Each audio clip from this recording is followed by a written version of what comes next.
Verlässt die USA die NATO?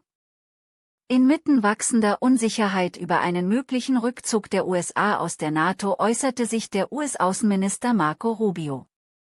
We honor them, and it also reminds us that the United States is in NATO. We are as we speak right now, the United States is as active in NATO as it has ever been. And some of this hysteria and hyperbole that I see in the global media and some domestic media in the United States about NATO is unwarranted.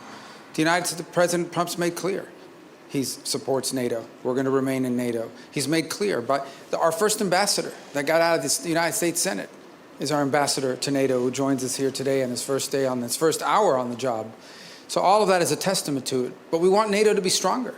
We want NATO to be more viable. And the only way NATO can get stronger and more viable is if our partners, the nation states that comprise this important alliance, have more capability.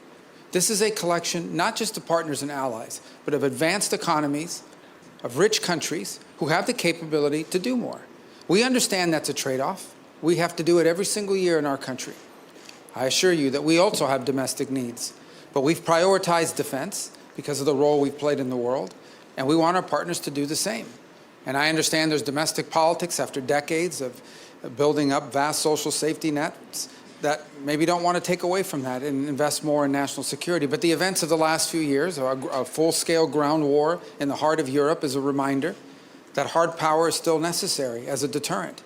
And so we do want to leave here with an understanding that we are on a pathway, a realistic pathway, to every single one of the members committing and fulfilling a promise to reach up to 5% of spending. That includes the United States will have to increase its percentage. Because if the threats truly are as dire as I believe they are, and the members of this alliance believe they are, then that threat has to be confronted by a full and real commitment to have the capability to confront these things, to confront them. And that's been the message President Trump had in his first administration, and it's the one he brings into this one. He's not against NATO. He is against a NATO that does not have the capabilities that it needs to fulfill the obligations that the treaty imposes upon each and every member state. And it wants our nation, and no one expects that you're going to be able to do this in 1 year or two, but the pathway has to be real.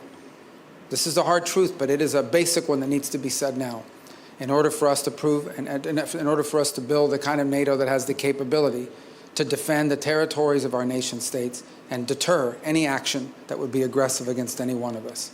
So I hope to have a chance to engage on that here today in our conversations. I'm sure we will. Of course, we're also happy to be joined by our Indo-Pacific partners who have become great partners to the alliance as we also see increased threats to both freedom of navigation and territorial integrity in the Indo-Pacific. So we look forward to engaging them as well in this context. And thank you for the chance to be here in my first visit. I hope it'll be very productive. It will. Thank you. Absolutely. Thank you so much. Thank you very much.